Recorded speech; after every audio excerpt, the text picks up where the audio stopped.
Bueno, hoy vamos a empezar con la práctica del modelo estándar de comercio, que de alguna manera este modelo estándar de comercio engloba y es como, sí, justamente engloba todos los modelos que nosotros estuvimos viendo hasta ahora. Y la particularidad de este modelo, y a mí personalmente me gusta bastante, es porque nos permite a nosotros analizar qué ocurre frente a escenarios que se dan todo el tiempo en la economía internacional y en la política comercial, como son las transferencias, los aranceles, los subsidios. Y la verdad es que este modelo muchas veces nos permite analizar situaciones que se dan diariamente cuando uno lee el diario, ¿no? Por ejemplo, la guerra comercial entre China y Estados Unidos, o qué pasa cuando Argentina utiliza medidas proteccionistas, ¿bien? Entonces, lo que vamos a hacer en la clase de hoy, la gracia, digamos, de alguna manera de esta guía, es justamente evaluar qué conclusiones tenemos a través de este modelo con las diferentes situaciones, ¿no? ¿Qué pasa cuando hay crecimiento económico en un país? ¿Sí? ¿Qué pasa con el bienestar? ¿Qué pasa cuando hay transferencias monetarias por parte quizás de un organismo o por parte de otro país? ¿Qué pasa cuando ponemos o sacamos un arancel a las importaciones? ¿Y qué pasa con los subsidios? Bien. Entonces, vamos a empezar ahora evaluando qué ocurre con el crecimiento económico, ¿no? Y para ello, en el trabajo práctico, lo que nos presentan es una situación de comercio entre Alemania y el resto del mundo, ¿bien? Y básicamente nos dice que Alemania va a comercializar vehículos, ¿sí? Va a exportar vehículos y el resto del mundo va a estar importando alimentos, ¿bien?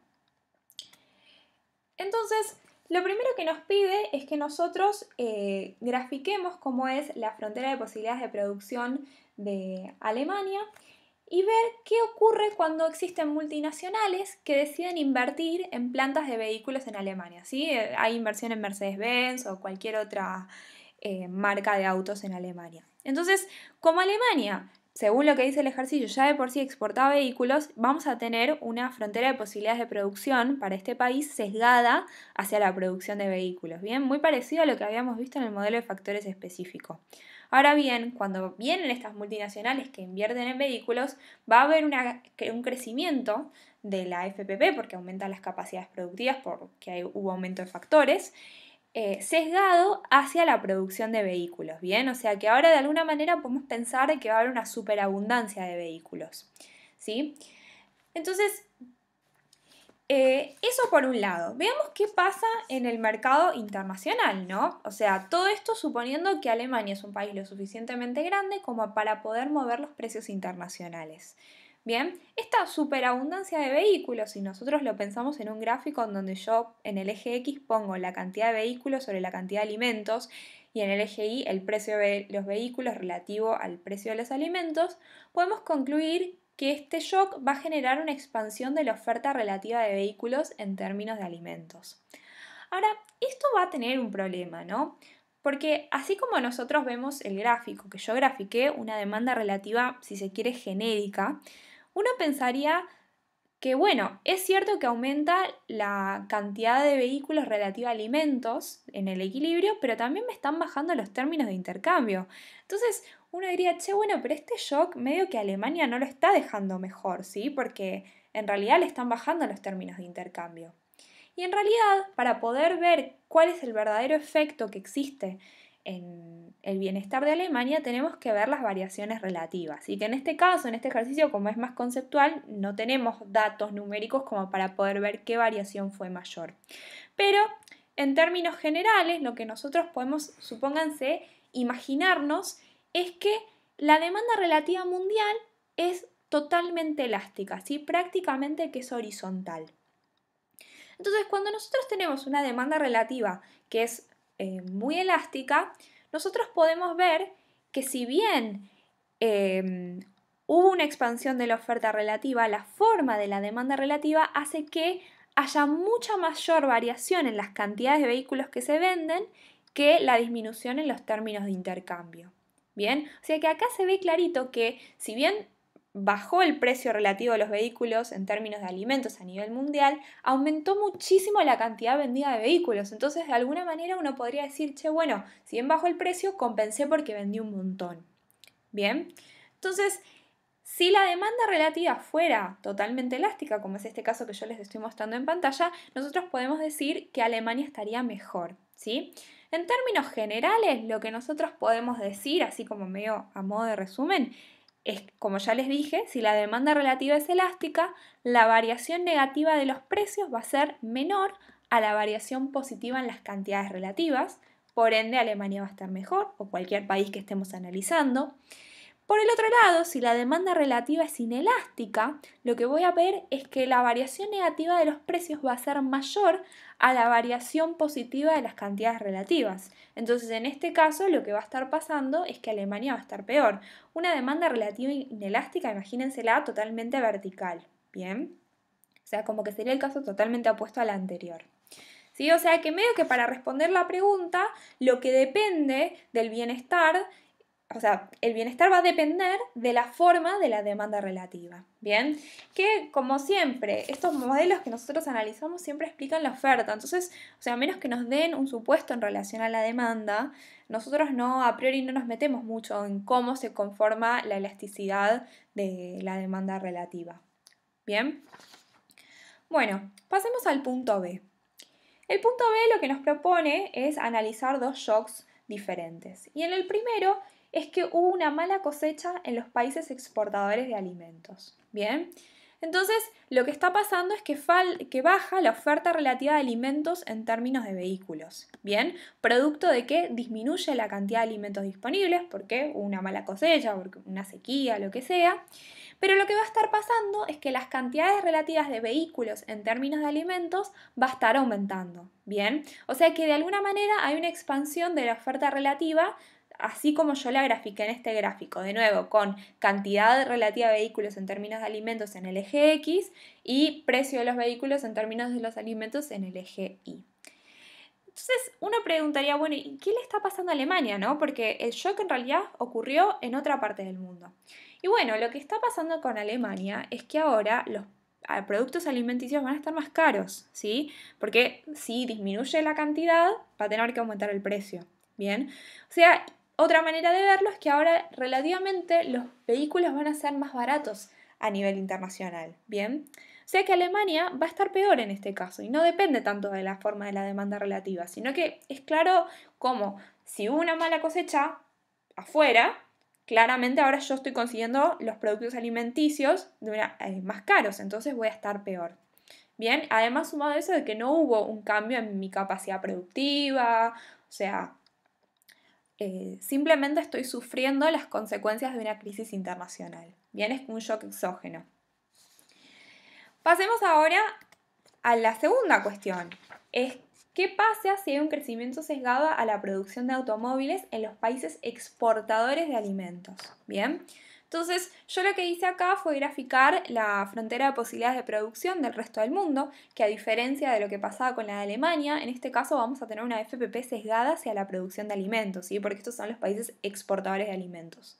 Sin embargo, estos países lo que van a estar experimentando es un crecimiento sesgado hacia la producción de vehículos, ¿bien? Porque, no sé, hubo una inversión, se descubrió alguna manera, una innovación para la producción, lo que sea, ¿bien? Entonces, lo que nosotros vamos a estar viendo es que va a haber una mayor cantidad de vehículos que se van a vender en el mercado. Entonces, por leyes de oferta y demanda, lo que va a estar ocurriendo es que el precio de los vehículos va a disminuir. Eso implica que el precio relativo de vehículos en términos de alimentos va a bajar también. O lo que es lo mismo también podemos ver que la cantidad relativa de vehículos en términos de alimentos va a aumentar. Bien, entonces, si lo pensamos en términos de un plano internacional, lo que estamos viendo es que hay una expansión de la oferta relativa de vehículos en términos de alimentos, lo que va de nuevo a desplomar los términos de intercambio, ¿sí? O sea, el hecho de que ahora en el exterior estén produciendo vehículos a mí no me gusta, ¿no? Porque por un lado me están generando mayor competencia y además me están tirando abajo el precio de los vehículos porque hay más en el mercado, ¿sí? Nuevamente, cómo es la variación acá va a tener que depender de la demanda relativa, pero en este caso, por como yo grafiqué la demanda relativa, nosotros podemos decir que Alemania va a estar peor, ¿sí? Van a estar bajando mucho sus términos de intercambio, ¿sí? Además que hay otra cuestión por la cual nosotros podemos pensar que va a estar peor, que es que Alemania no va a estar vendiendo la totalidad de los nuevos vehículos que hay en el mercado, ¿sí? Hay una parte de los vehículos que los va a estar produciendo y los va a estar vendiendo el resto del mundo, ¿sí? O sea, básicamente la manera para mí más sencilla de ver esta cuestión es que ahora Alemania tiene competencia, ¿sí? Y eso a nadie le conviene pasar a competir, ¿sí? Bueno, con esto terminamos la evaluación de los shocks en relación al crecimiento. Ahora vamos a pasar a analizar qué ocurre o cómo explica este modelo, qué pasa con el bienestar de los países si existen transferencias. Bien, y por ahora vamos a seguir trabajando con Alemania. Algo que quizá no lo aclaré al principio es que este modelo, el modelo estándar de comercio, lo que siempre quiere hacer es tratar de explicar cómo varía el bienestar de un país a partir de estos supuestos que nosotros estamos haciendo, ¿sí? O sea, existiendo diferentes shocks, la respuesta es, o sea, siempre queremos responder a qué va a pasar con el bienestar, ¿sí? Entonces, pasemos ahora a la parte 2, que es el efecto de las transferencias monetarias. Y dice que el resto del mundo va a recibir de Alemania una transferencia de fondos. Bien, pero el punto A nos dice que esta transferencia de fondos va a estar condicionada. Particularmente se va a imponer una restricción que requiere que el receptor, o sea, el resto del mundo, utilice la ayuda en productos exportados por el donante, es decir, por vehículos. Bien, o sea, lo que está diciendo Alemania dice, sí, bárbaro, yo te presto plata, vos necesitas, no hay ningún problema. Ahora, esa plata que yo te presté, gastámela en vehículos que yo te venda. Bien, entonces, veamos qué va a ocurrir. Nuevamente en el mismo esquema que veníamos utilizando, yo voy a ver ahora que como hice una transferencia condicionada y ahora el resto del mundo me tiene que comprar más vehículos, la demanda relativa va a crecer. Bien, hay una expansión de la demanda relativa, justamente por esta cláusula que puse en la transferencia. Y eso va a hacer, por un lado, que me aumenten las cantidades relativas de vehículos en términos de alimentos y por el otro lado, que me aumente el precio relativo de vehículos en términos de alimentos, ¿sí? Porque ahora hay mayor demanda. Bien, entonces, acá Alemania a priori se está beneficiando. Sin embargo, tenemos que considerar que Alemania en realidad está perdiendo también renta porque está prestando plata al resto del mundo. Sin embargo, al poner esta cláusula, posiblemente Alemania sea capaz de compensar esta pérdida de renta con estos aumentos en los términos de intercambio y con la cantidad vendida, ¿sí? Porque acá están pasando las dos cosas. Está aumentando la cantidad vendida en equilibrio y están aumentando los términos de intercambio, ¿sí? Ahora, uno podría decir, che, bueno, pero esto cuando hay una transferencia condicionada, ¿qué pasa si la transferencia no es condicionada? Bien. Bueno, ahí lo que va a pasar es que va a depender de las propensiones marginales a consumir de la gente del resto del mundo, ¿sí?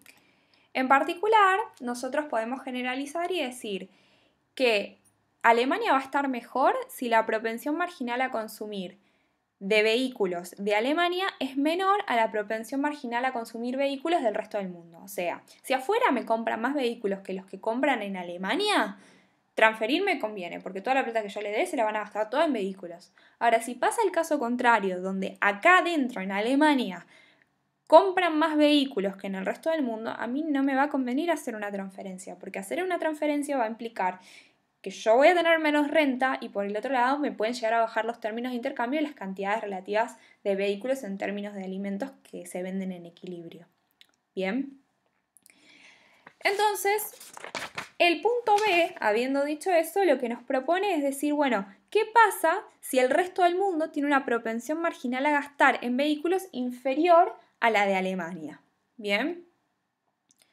Bueno, y básicamente en este caso lo que está pasando es que toda la plata que yo le transfiera al resto del mundo se la van a gastar en alimentos, ¿sí? Y además Alemania ahora cuenta con menos plata para gastar en sus vehículos que ellos compraban en el pasado en mayor cantidad que el resto del mundo. Entonces lo que va a haber es una contracción de la demanda relativa, ¿sí? Eso lo podemos ver con este corrimiento de la demanda relativa 1 a la demanda relativa 2 en rojo. Bien, entonces en este caso lo que le está pasando a Alemania es que le están bajando los términos de intercambio y además le están bajando las cantidades vendidas en equilibrio. Es decir, que en este caso Alemania va a estar peor por hacer la transferencia. Posiblemente no tenga incentivos a hacer una transferencia. Bien, entonces, habiendo hecho este análisis, podemos responder ahora la pregunta C que dice, ¿tiene sentido ligar la ayuda desde el punto de vista del donante? ¿Puede pensar un escenario en el que las ayudas ligadas empeoren realmente al receptor? Bueno, justamente este es el ejemplo en donde las ayudas, si vos no las ligás, vas a estar peor. Entonces, ¿qué sentido tiene para el donante ligar las ayudas? Bueno, justamente asegurarse de que de esa manera vos vas a estar, vos vas a estar mejor. Bien.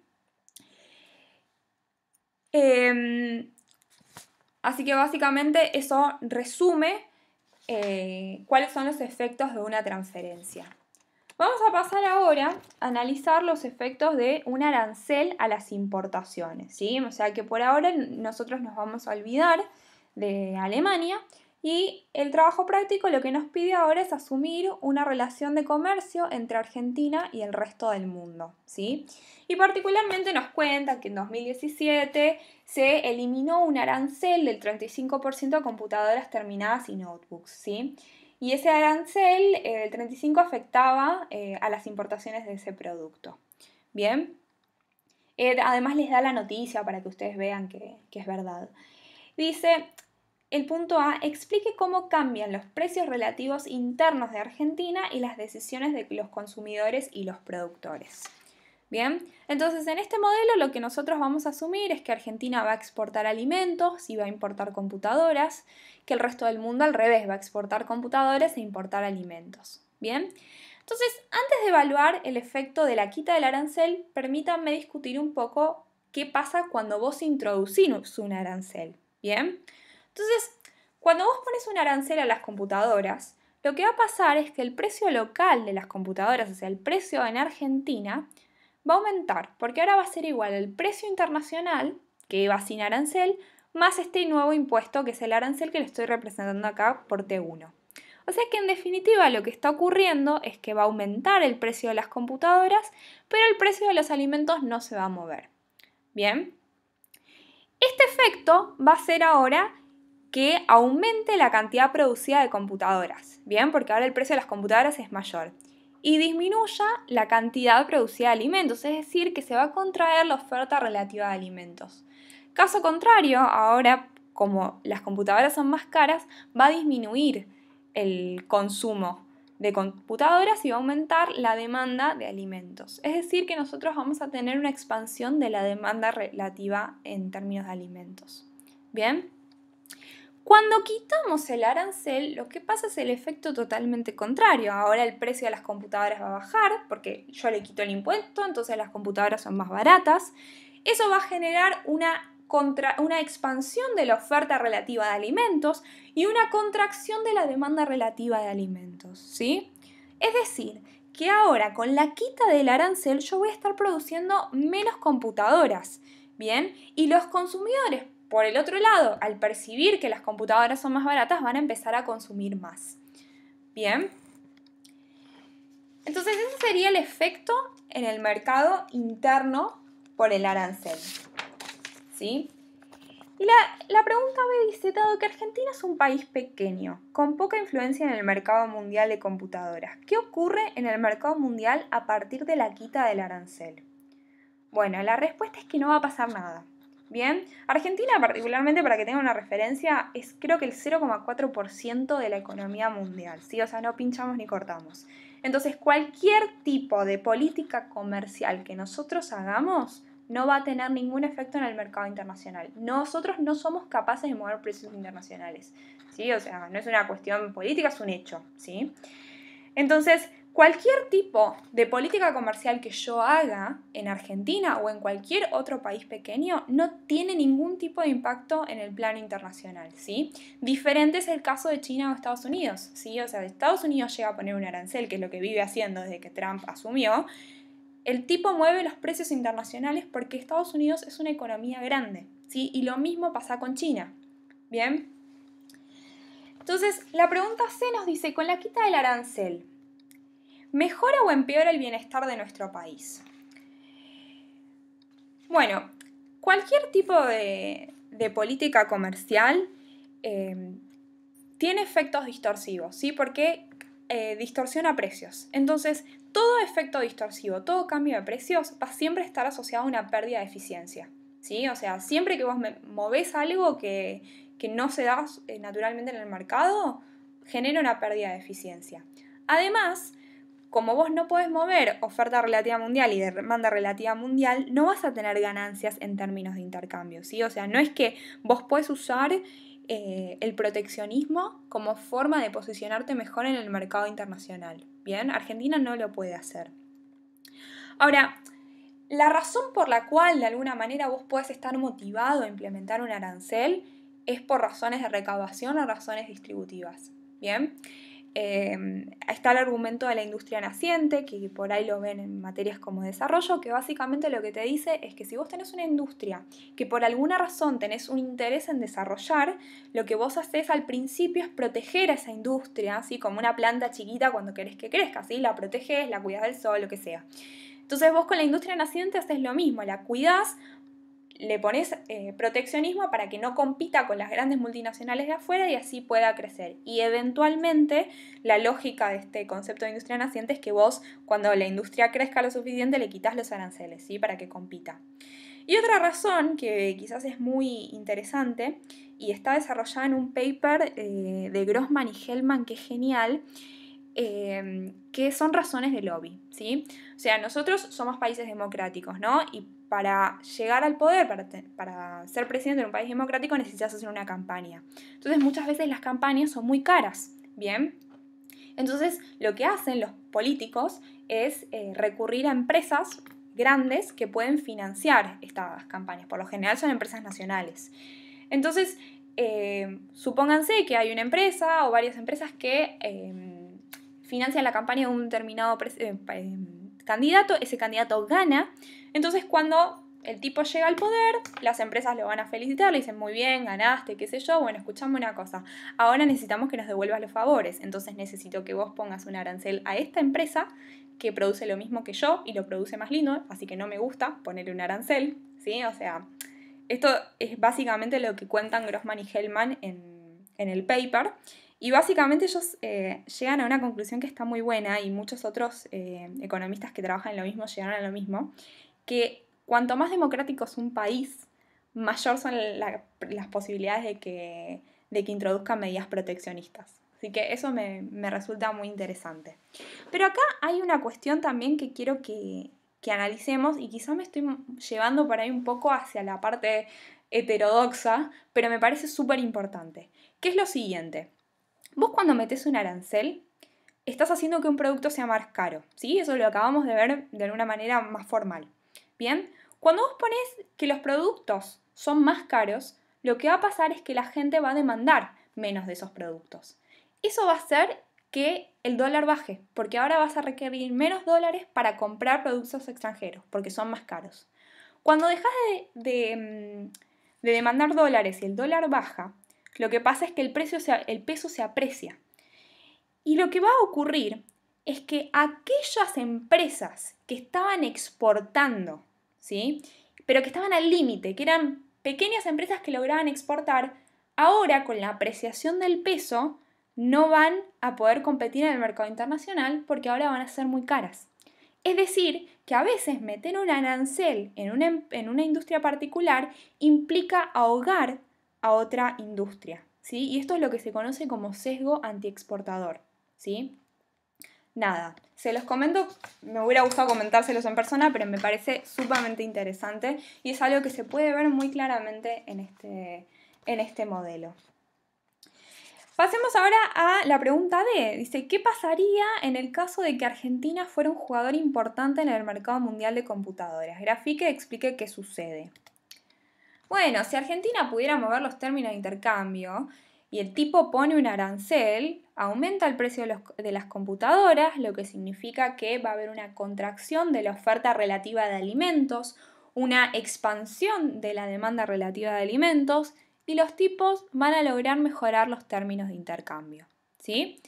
Esta historia con un final feliz, de nuevo, sumamente imposible para Argentina, ¿no? Esto es lo que le pasa a Estados Unidos cuando mete aranceles o lo que le pasa a China, ¿sí? Entonces uno podría pensar la guerra comercial entre China y Estados Unidos como un tire y afloje para ver quién posiciona los términos de intercambio internacionales de una manera que los favorezca más.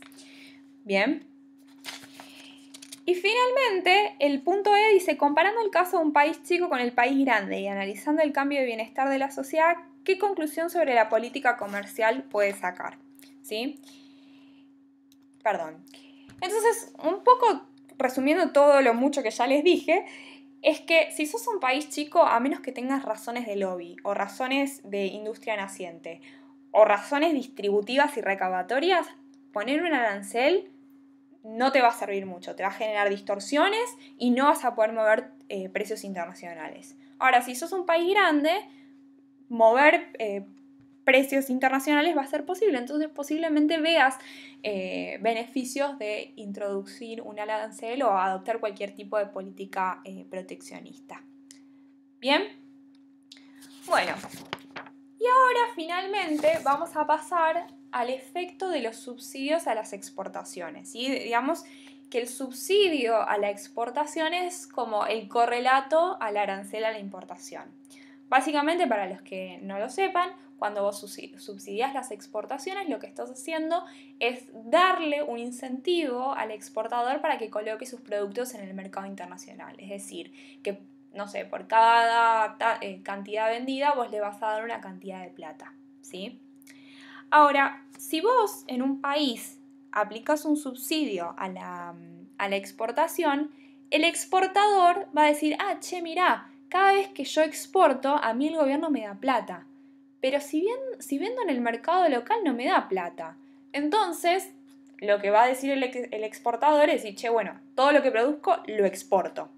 Y eso puede ser peligroso porque si pasa eso, vas a tener un desabastecimiento de ese producto en el mercado local. Bien, entonces el incentivo que va a tener el productor a colocar sus productos en el mercado local es cobrar un precio tal que sea igual al precio internacional más el subsidio que le paga el Estado cada vez que exporta. ¿Sí? O sea que cuando vos estás poniendo un subsidio a la exportación a determinadas industrias, vos lo que estás generando es un aumento en los precios locales. ¿Sí? O sea, estás generando un efecto en el mercado interno. Particularmente, este ejercicio lo que nos pide es que analicemos qué pasa cuando el gobierno argentino oficializó un aumento en los reintegros en los productos de origen fructícola, ¿sí? En los alimentos. Bien, entonces en este caso lo que está pasando en Argentina es que está aumentando la oferta relativa de alimentos, pero está disminuyendo la demanda relativa de alimentos porque ahora los alimentos se venden a un precio más caro en el mercado internacional. ¿Sí? Y esto básicamente lo que pasa en los países chicos, que puse acá, esta diferencia entre los precios relativos nacionales y los precios relativos internacionales, es que justamente como vos no podés mover los precios internacionales, la introducción de un subsidio a las exportaciones genera esta discrepancia entre estos dos precios relativos. ¿Bien? Entonces, otra manera de verlo, por ahí gráficamente, ¿qué ocurre con los precios relativos si sos un país chico? Es que vas a tener una oferta relativa totalmente elástica, ¿sí? Totalmente horizontal. Bien, y en ese sentido, vos no vas a poder, o sea, por más que cambies tu demanda relativa, aumentes tu oferta, siempre vas a estar en el mismo lugar, no vas a poder modificar los precios relativos internacionales. Y en el mercado interno sí se modifican, pero afuera no. Y eso un poco responde a la pregunta B que dice, dado que Argentina es un país pequeño con poca influencia en el mercado mundial de productos frutícolas, ¿qué ocurre en el mercado mundial? Entonces la respuesta es que en el mercado mundial no va a ocurrir nada. ¿Sí? Pasemos al punto C. Con la puesta en marcha de los subsidios, mejora o empeora el bienestar de nuestro país. En base a su respuesta, ¿por qué podría justificar la decisión de otorgar un subsidio a las exportaciones de productos frutihortícolas? Vuelvo para atrás un segundo. Bueno, a ver, o sea, ya sabemos que no cambian los precios internacionales, ¿sí? Y además sabemos que los precios internos, los precios nacionales están aumentando. Entonces la respuesta es que con esta introducción el bienestar de adentro de Argentina va a empeorar porque ahora vamos a tener productos alimentarios más caros. Bien. Los que se van a beneficiar de alguna manera van a ser los productores, ¿sí? Porque ellos van a estar recibiendo el subsidio. Y finalmente, el punto D lo que nos dice es, bueno, ahora supone que Argentina es un país grande y determina directamente la demanda y la oferta mundial del complejo fructícola. O sea, es el único, ponele. Grafique y explique qué sucede en este caso.